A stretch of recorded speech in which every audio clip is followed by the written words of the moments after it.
Hi everyone, in this video we will study about small intestine. I hope this video will helpful for you. जैसे कि हम लोग पिछले video में stomach का स्ट्रक्चर एंड फंक्शन पढ़ा था, सो वैसे ही हम इसमें स्मॉल इंटेस्टाइन का पढ़ेंगे.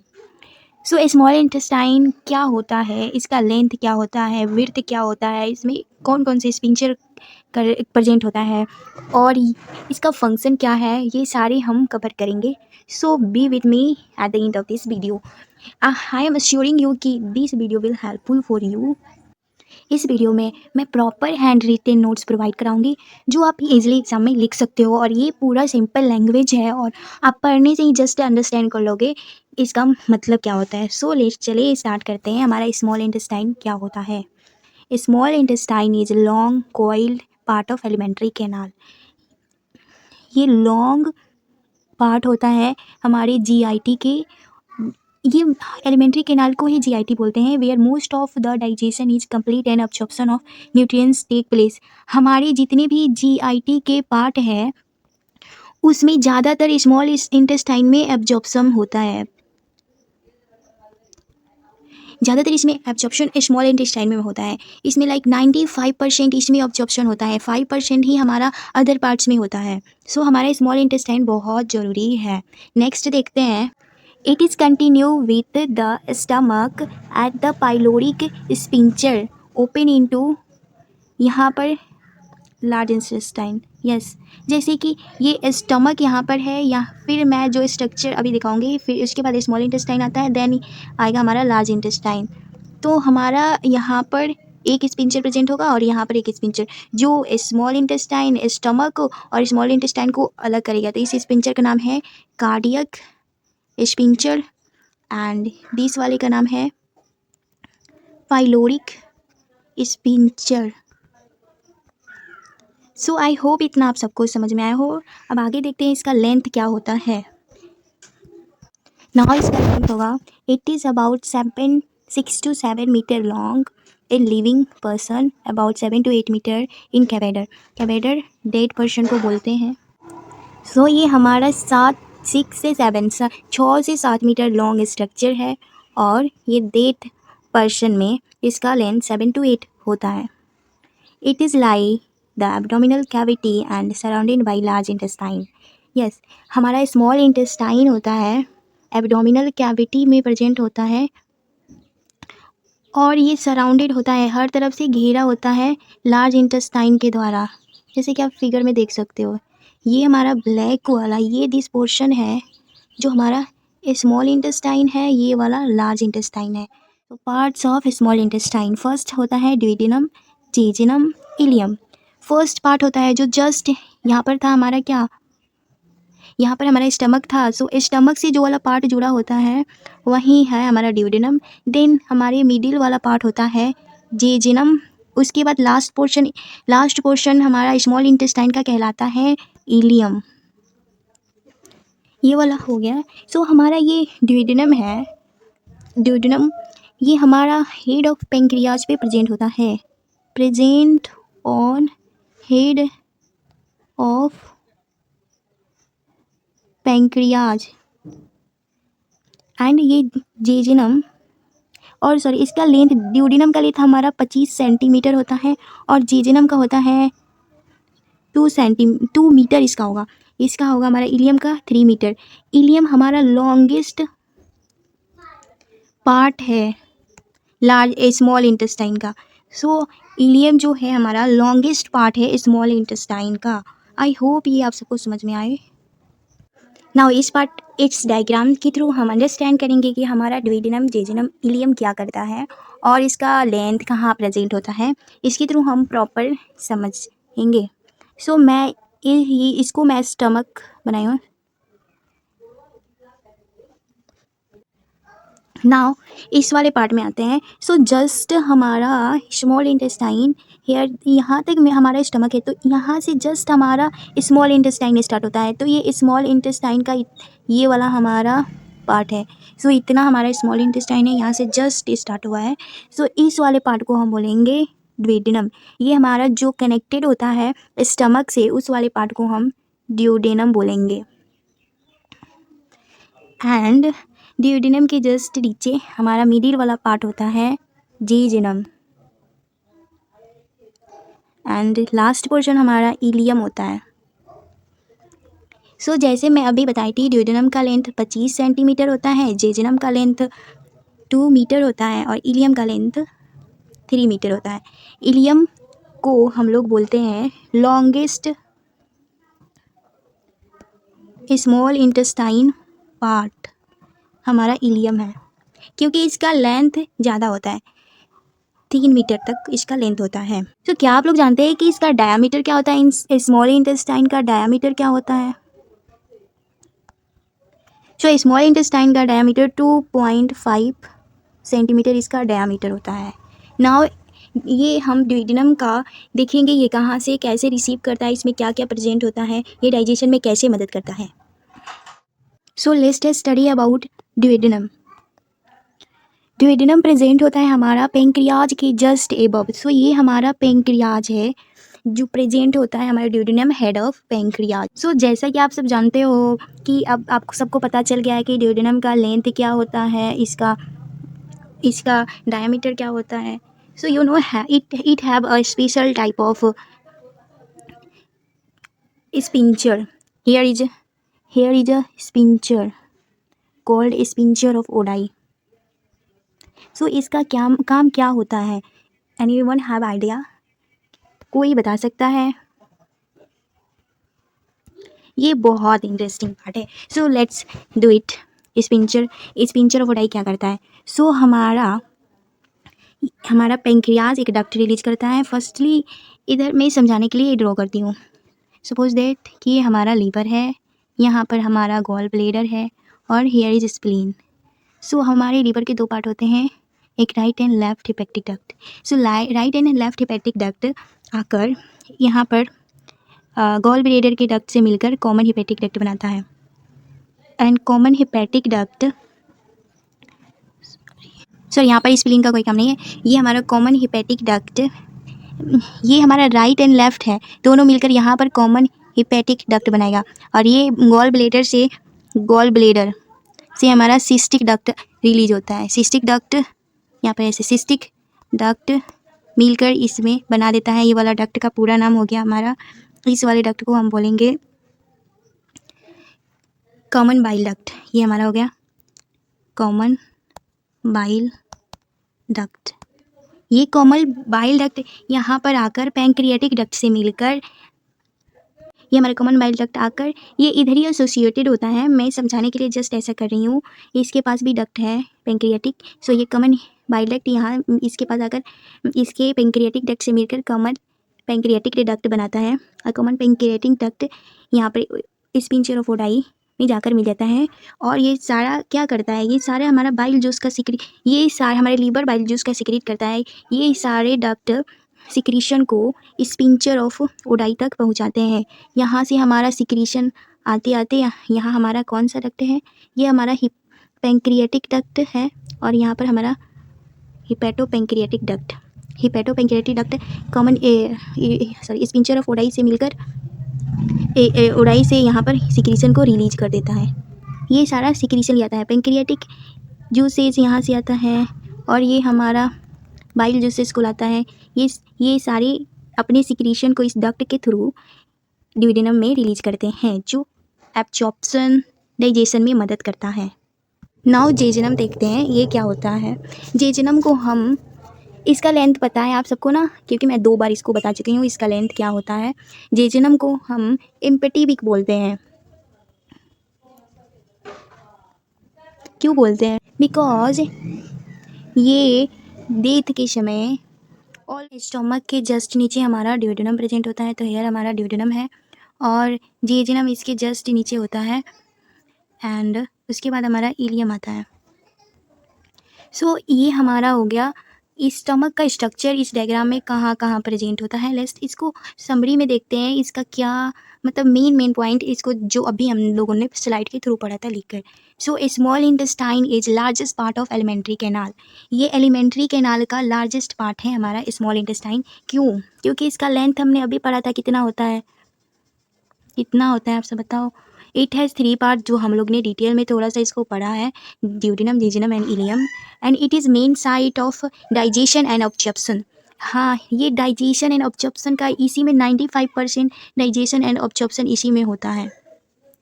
इनर उसको और हेल्प करता है मेंटेन करने में एनर्जी और हमारे ग्रोथ को। और इसका लेंथ हम लोगों ने पढ़ चुका है, यही फिर से शॉर्ट में लिखा है यहाँ पर। सो इस हमारे ड्यूडेनम के पास विलाई एंड माइक्रोविलाई प्रेजेंट नहीं होता है, बट ये हमारे जेजुनम एंड इलियम के पास विलाई प्रेजेंट होता है। विलाई का काम क्या होता है, ये इंक्रीज सरफेस एरिया, ये सरफेस एरिया को इंक्रीज करता है ताकि ऑब्जॉर्प्शन में ज़्यादा टाइम मिले और ऑब्जॉर्प्शन के लिए ज़्यादा टाइम मिले और ये ऑब्जॉर्ब करा सके। लाइक ये विलाई हमारा क्या होता है, ये हमारा फिंगर लाइक स्ट्रक्चर होता है। हाँ, और फिंगर लाइक स्ट्रक्चर होता है जैसे हमारा फूड पार्टिकल्स इधर आएगा तो ये सरफेस एरिया इंक्रीज कर रहा है, यहाँ तक जाएगा, ये जितना पास जाएगा उसका ऑब्जॉर्प्शन फास्ट होता जाएगा। सो ये बहुत ज़्यादा इंपॉर्टेंट है एब्जॉर्प्शन में। सो यहाँ पर सिंपल में देखते हैं कि डाइजेशन कैसे कैसे होता है और क्या इसमें कौन क्या करता है। फूड स्टमक से फूड पार्टिकल आ जाएगा हमारा ड्यूडेनम में। स्टमक में जब हमारा फूड पार्टिकल मिलकर स्टमक के गैस्ट्रिक जूसेस के साथ काइम का फॉर्मेशन करता है और ये काइम हमारा ड्यूडेनम में इंटर करता है, डाइजेस्टेड बाय सिक्रीशन। जैसे कि ड्यूडेनम में बोला था मैंने, स्पिंचर ऑफ ओडाई से बहुत सारे सिक्रीशन आते हैं उसके थ्रू। कौन सिक्रीशन सेंड करता है, जैसे कि लीवर, हेपेटोपैंक्रियाटिक डक्ट अगर स्पिंचर ऑफ ओडाई से मिलता है जो क्या लाता है, सिक्रीशन को लाता है। कहाँ से, liver, pancreatic juice and intestinal juice act on food and pancreas बहुत सारे एंजाइम को रिलीज करता है, जैसे कि प्रोटीन एंजाइम, कार्बोहाइड्रेट एंजाइम, जो फूड पार्टिकल को डाइजेस्ट करने में मदद करता है। कार्बोहाइड्रेट जो हम लोग खाते हैं वो सिंपल शुगर में टूट जाता है, प्रोटीन अमीनो एसिड में, फैटी एसिड में। सो आगे देखते हैं ये क्या करता है। नाउ नेक्स्ट की ऑब्जॉर्प्शन ऑफ न्यूट्रिएंट्स। उसके बाद न्यूट्रिएंट्स का ऑब्जॉर्प्शन हो जाता है एंड किसके through villi. Nutrient are absorb into blood capillary and like I think this is not good. And transport nutrients are carry by blood lymph to. Nutrients हमारा blood and lymphs के through body part में चला जाता है। और undigested waste, जैसे undigested food का part हमारे फीकल के थ्रू बाहर आ जाता है। Unabsorbed material move to large intestine and expelled out. So ये हमारा डाइजेशन कैसे होता है फूड का, ये देख लिया। अब हम पढ़ेंगे हर एक पार्ट को, कौन से एंजाइम को कितना मदद करता है, कैसे फूड को डाइजेस्ट करता है। नाउ देखते हैं इलियम कौन के पास कौन से एंजाइम सिक्रीट करने की एबिलिटी होती है और क्या इम्पोर्टेंस है इसका। Let's see. सो हमारा इलियम न्यूमरस कंटेन करता है, listen. Numerous lymph nodes are found in the mucosa at irregular interval throughout the length of the small intestine. So इसमें हमारा लिम्फोइड नोड्स होता है, उसे हम पेयर्स पैचेज बोलते हैं। और पेयर्स पैचेज हमारा बी सेल कंटेन करता है जो secrete antibody. This provide a defense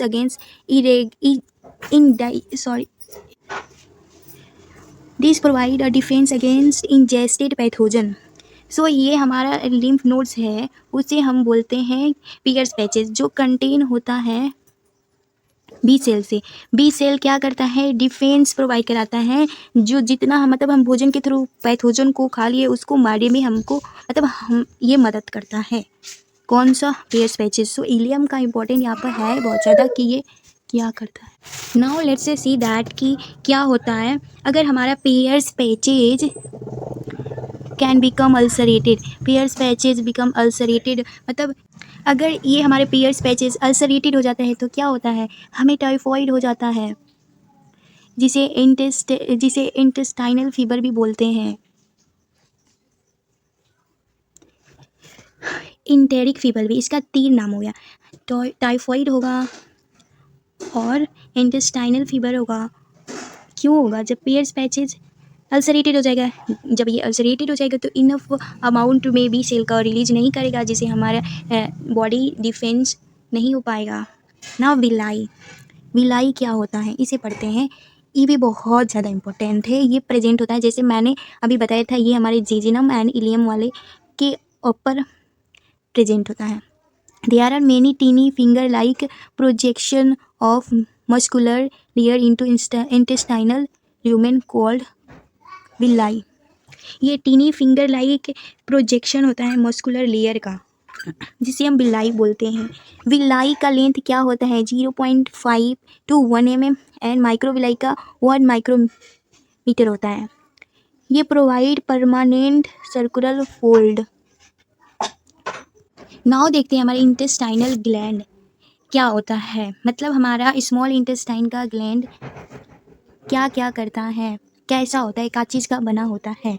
so intestinal gland is simple tubular gland that consist of columnar cell. ये सिंपल सा ट्यूबुलर ग्लैंड होता है जो वो क्लूमिनार सेल से बना होता है। एंड क्या आप सब जानते हो ग्लैंड क्या होता है? ग्लैंड वो चीज़ होता है, मतलब ग्लैंड जो सिक्रीशन करता है, अब्जॉर्प्शन करता है, उसे ग्लैंड बोलते हैं। सो ये हम क्या पढ़ रहे हैं, इंटेस्टाइनल ग्लैंड करता है। तो हम लोग इंटेस्टाइनल ग्लैंड पढ़ रहे हैं, तो ये हमारा सिक्रीशन भी करेगा एंड अब्जॉर्प्शन भी करेगा। सो नाउ देखते हैं हमारा कौन कौन सेल से बना होता है इंटेस्टाइनल वॉल। सेल का टाइप है, इधर इधर फंक्शन है उसका। पहला आएगा हमारा एब्जॉर्प्टिव सेल, जो एब्जॉर्प्शन ऑफ न्यूट्रिएंट्स करेगा। एब्जॉर्प्टिव सेल का नाम से ही पता चल जा रहा है कि ये एब्जॉर्प्शन ही करेगा।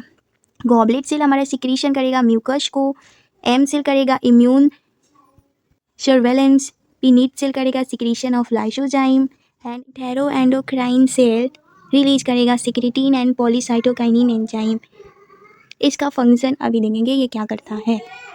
सो हम लोगों ने अभी पढ़ा था इंटेरोएंडोक्राइन सेल के बारे में, जो एच सेल रिलीज करता है, और सीसीके सेल जिसे हम बोलते हैं कोलेसिस्टोकाइनिन, एच सेल को बोलते हैं सिक्रेटिन। ये क्या करता है, पॉलीसाइटोकाइनिन एंजाइम को रिलीज करता है।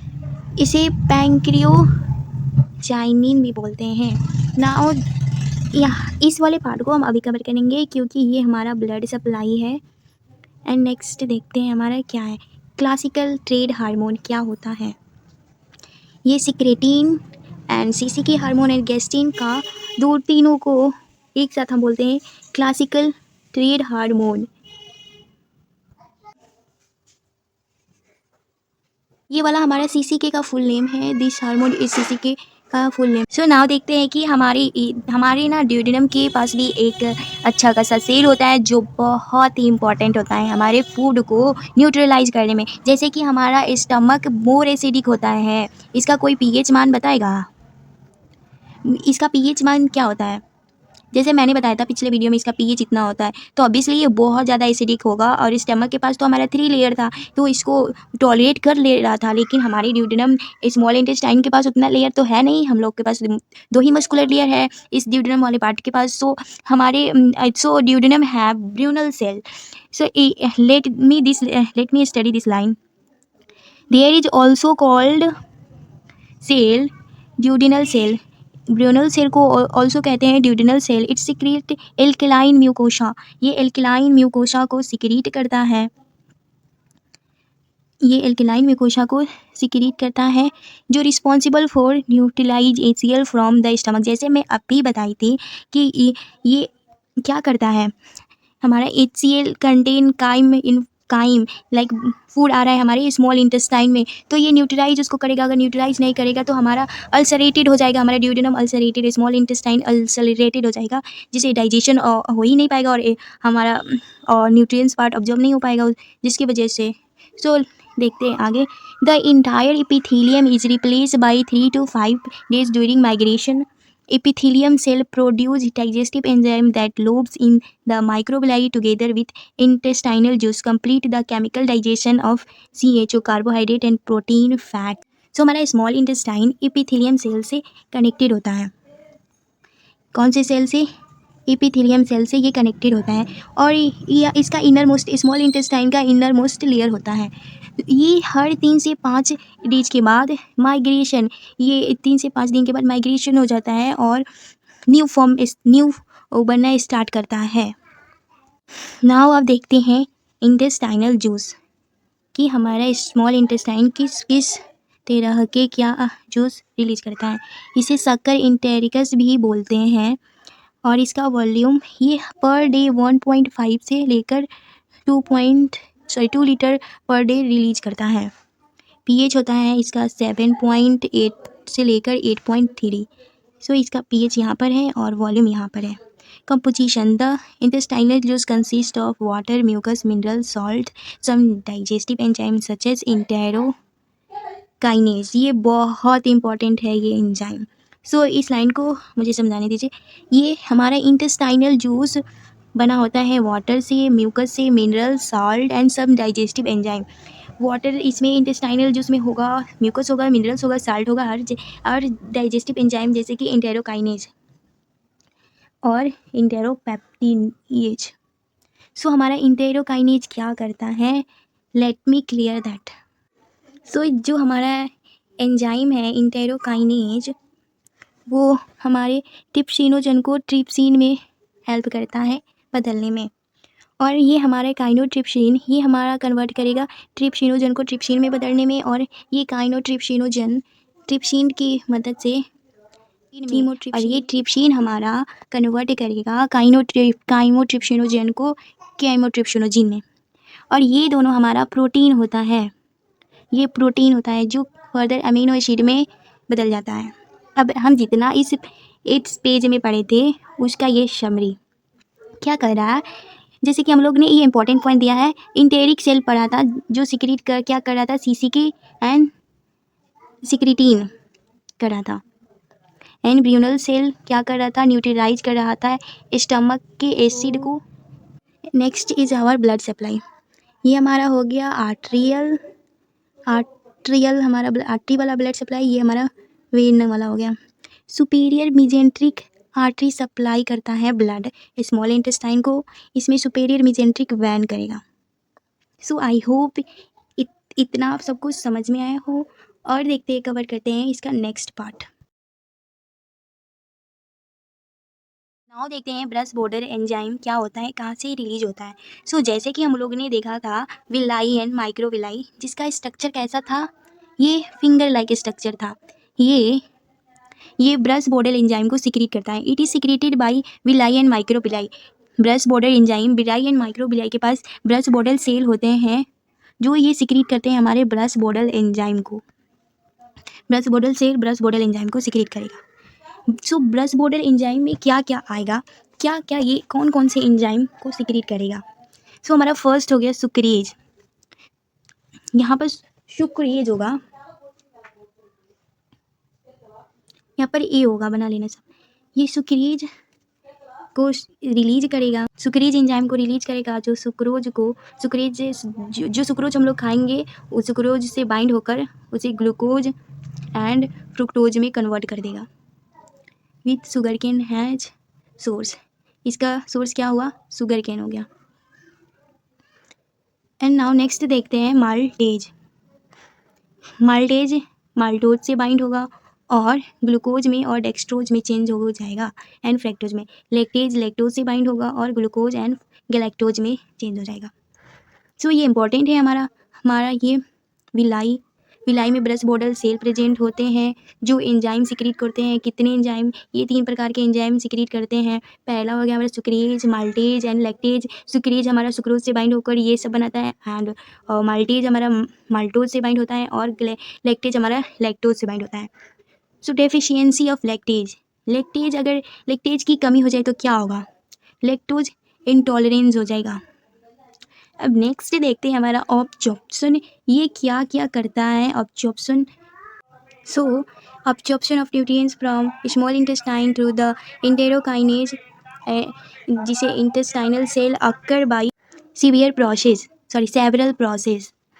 सो हमारा न्यूट्रिएंट्स कैसे स्मॉल इंटेस्टाइन के थ्रू एब्जॉर्ब हो रहा था। इंटेस्टाइनल सेल मदद कर रहा है कौन कौन से प्रोसेस। पहला है डिफ्यूजन के through, osmosis and active transport. Diffusion में ना एनर्जी रिक्वायरमेंट है, मेम्ब्रेन भी रिक्वायरमेंट नहीं है, ये खुद से higher concentration to lower concentration, diffusion के through substance higher concentration to lower concentration चला जाता है। ऑस्मोसिस में एनर्जी रिक्वायरमेंट नहीं होता है, इसमें सेमी परमिएबल मेम्ब्रेन होना चाहिए, और ये higher concentration to lower concentration ये भी मूव करता है, ये ओनली वाटर के लिए रिस्पॉन्सिबल है। एक्टिव में ये यहाँ पर एनर्जी रिक्वायरमेंट है, यस कैरी प्रोटीन मेम्ब्रेन भी रिक्वायरमेंट है, एंड ये low concentration to higher concentration move कराता है।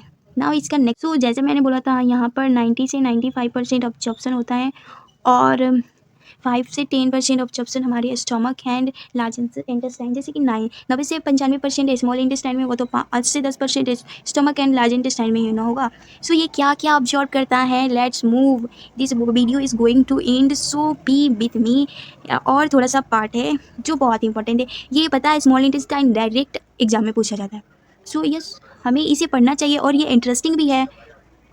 By the absorption small nutrients move from 1 GIT to blood, absorption के थ्रू न्यूट्रिएंट्स मूव करता है GIT टू ब्लड में, जैसे कि मान लो यहाँ पे स्मॉल इंटेस्टाइन से ब्लड में ऑब्जॉर्प्शन के थ्रू जाता है और लिम्फ में जाता है। नाउ इसका ऑब्जॉर्प्शन देखेंगे कि कैसे ऑब्जॉर्ब्स होता है, क्या क्या ऑब्जॉर्ब करता है। ग्लूकोज करता है, फ्रुक्टोज करता है, गैलेक्टोज करता है, amino acid and fatty acid and glycerol, ये हमारा ऑब्जॉर्ब करेगा। And active transport diffusion is approximately 120 gram per hour, सो ये क्या करता है 120 ग्राम ही 1 घंटा में ऑब्जॉर्ब करता है, इसका मतलब ये हुआ।